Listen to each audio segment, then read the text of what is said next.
What's up, y'all? This is your boy Eddie Jackson. This is Drop That Podcast. This episode is brought to you by Layback TV.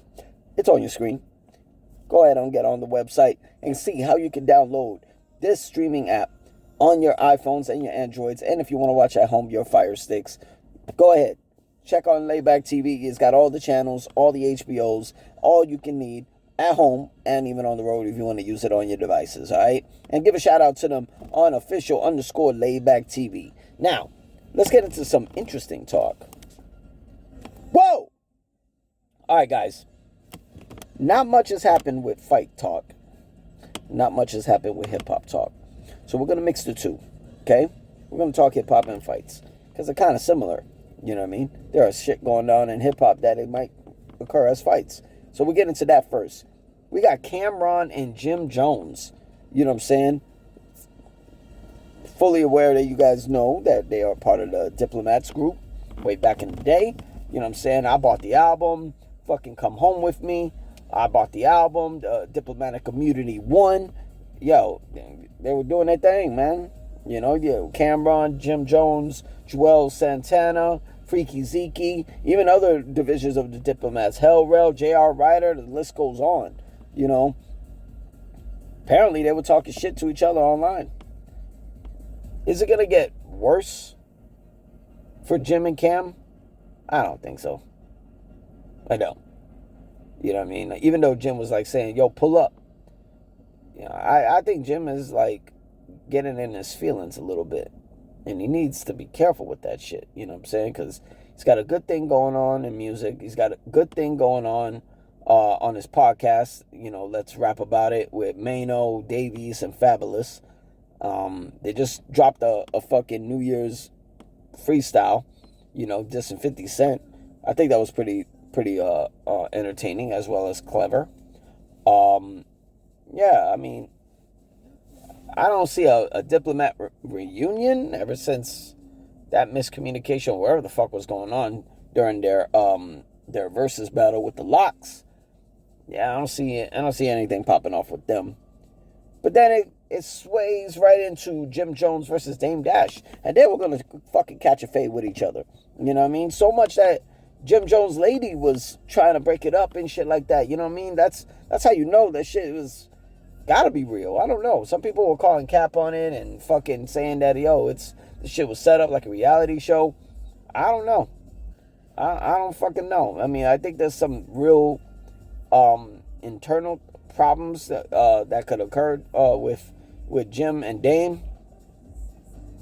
My thing is that, you know, you see a clip of what happened. You don't see the full focus. I mean, one of these niggas had to leave. You know what I mean? So who did? You know what I'm saying? Because I don't think it was a fade. Because if there was a fade, somebody's talking about it or cops are getting involved. Someone's going to get footage of that. So I don't know. That's just getting weird. But here's something that's getting a lot weird that's actually going down. Adam22. You guys should know him from the No Jumper podcast. You know, he's got the Adam and Wax show with Wack 100. You know, he be over there, you know, talking on the podcast with Lil Flacco and Munchie B and Lush and the whole works, right?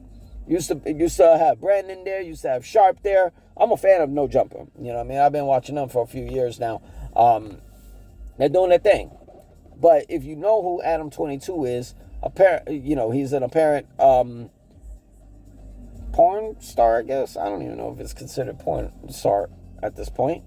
But he's got this show called Plug Talk, where he has with his wife, Lena the Plug, and they interview these, you know, hot women, you know, and they fuck them, basically. They fuck them.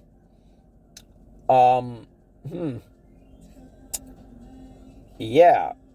With that being said, Lana had I think last year, the year before, she had her first male, or probably, I don't know, I think it was her first male, scene with a porn star by the name of Jason Love. And, you know, apparently he went ham on that pussy, you know what I mean, with Lana the Plug. You know what I mean? To the point she was stretched out. She got to go back to Adam. That's her husband, father to her child. And now, Adam22, even though he pretty much was cool with it, cleared it or whatever, for Jason Love to sleep with his wife, they're going to have a celebrity boxing match. Adam22 versus Jason Love. And a lot of people are getting on this to see exactly who was going to win this. I don't know who's training Jason Love. I've seen a couple of training sessions.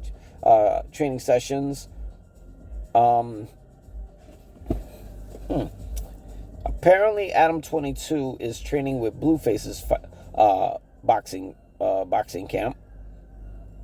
Now, I don't know if I can really call who wins this fight, because if I'm being honest, we don't know how many rounds is this. You know what I'm saying? Forget the weight.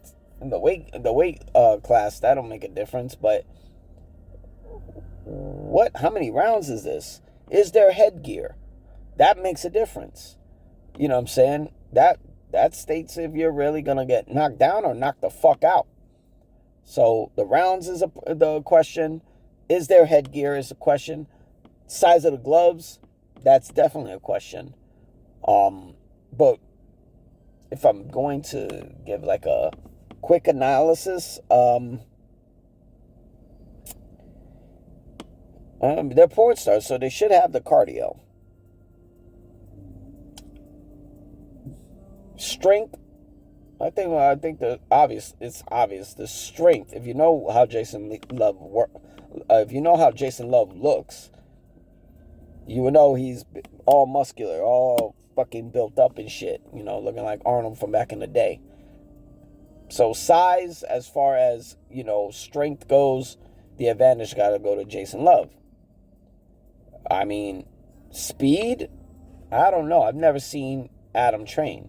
But looking at the training sessions with Jason Love, he ain't that fast.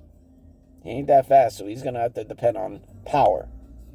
And if I'm Jason Love, I'm going for the body for Adam. Go for the motherfucking body, because most of the time I see Adam on no jumper, he look high as a fucking kite. That definitely affects you if all you doing is fucking drugs and shit. So I'm going to go with Jason Love for the advantage. At this point, my prediction is Jason Love winning. That's my prediction, without even knowing the rules. But we'll see. I think it's going later this month, but let's see. I want to see that fight. That'll be entertaining. I wonder whose corner Lana the Plug is going to be on. And is she going to do a scene with, if Jason Love wins, is she going to do another scene with him? Who knows? Let's get into some boxing talk. Mario Barrios has now officially scheduled to face Ryan Garcia for the WBC welterweight championship. Okay. And a lot of people are criticizing Garcia for getting that shot. Because if you look at Garcia's, I believe his last 2 fights. I think it's his last 2 fights, right? Because I can't remember if his last 3 involved the Gervonta Davis fight where he got hit to the body and lost. That was for a title. The Devin Haney fight, I mean, at first he won, but it's considered a no contest because he pissed hot. But for the fight that he didn't piss hot, which is the Rolly Romero fight back in May, that was welterweight, I think. I don't even know. These weight classes were a little weird, but he was the main event and he got knocked down. Lost the fight. So they were really criticizing him for getting a full-blown title shot against Mario Barrios. And I gotta say, I kind of agree with that. I don't see what he's done to actually get a fucking WBC title shot from Mario. I mean, Mario's coming straight off of his draw contest with Manny Pacquiao. Because if Manny would have beat Mario, we would have been seeing Manny Pacquiao versus Ryan Garcia, which I think that would have been a very big fight. Very, very big fight. But, it's an age gap. Mario Barrios obviously has the size advantage, height, maybe the reach against Garcia. Garcia got the speed. And that's if he still got the speed at 147. Now, with that being said, let's call it what it is. This is Ryan Garcia's last fucking shot. His last shot. He ain't getting another one.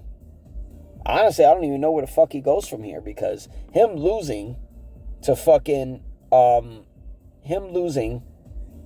Rolly Romero really killed the plans for him to rematch Devin Haney. Now, in order for him to actually get the shot to rematch Devin Haney, weight class 147, where it means more, and you will make more money, because if the results are clear, and let's say Ryan Garcia defeats Mario Barrios, right? Then he can literally get the next fucking opponent in Devin Haney. Now look what Devin Haney has. Devin Haney has the what belt he has?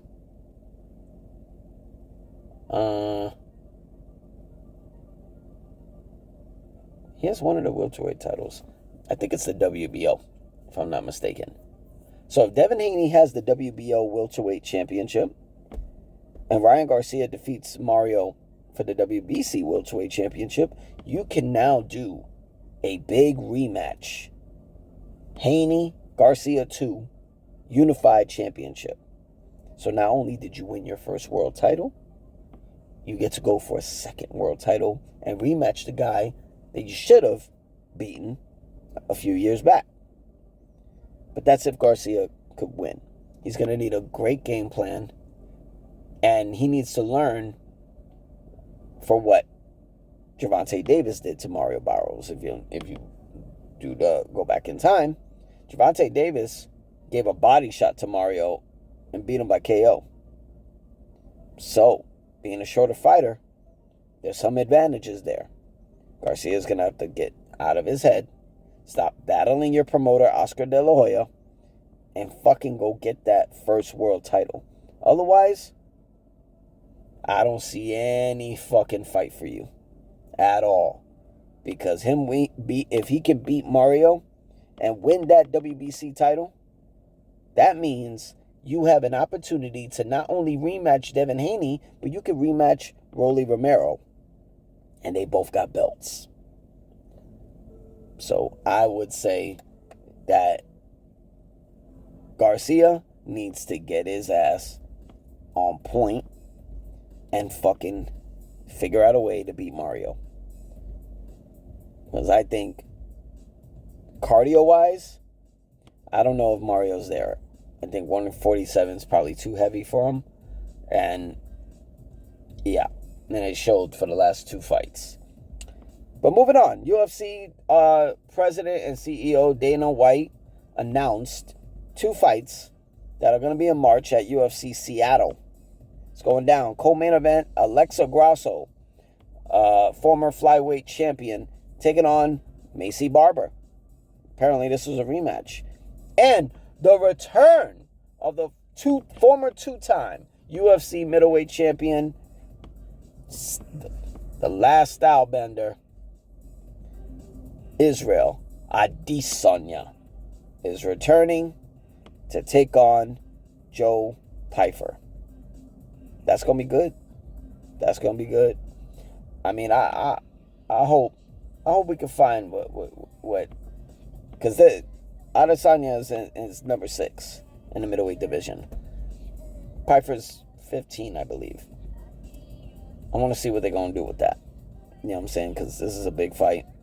It's a main event. It's in Seattle. It's going to be on Paramount Plus. It's going to be crazy. I can't wait for it. But that's all we got for the Drop That podcast. This is your boy, Eddie Jax. Make sure y'all hit that sub button. Hit the likes. Hit the comments. Let me know what you think of my assessment of Adam22 versus Jason Love. And my assessment of Mario Barrios taking on Ryan Garcia in February. Again, my name is Eddie Jax. Y'all be good. Be safe. Peace.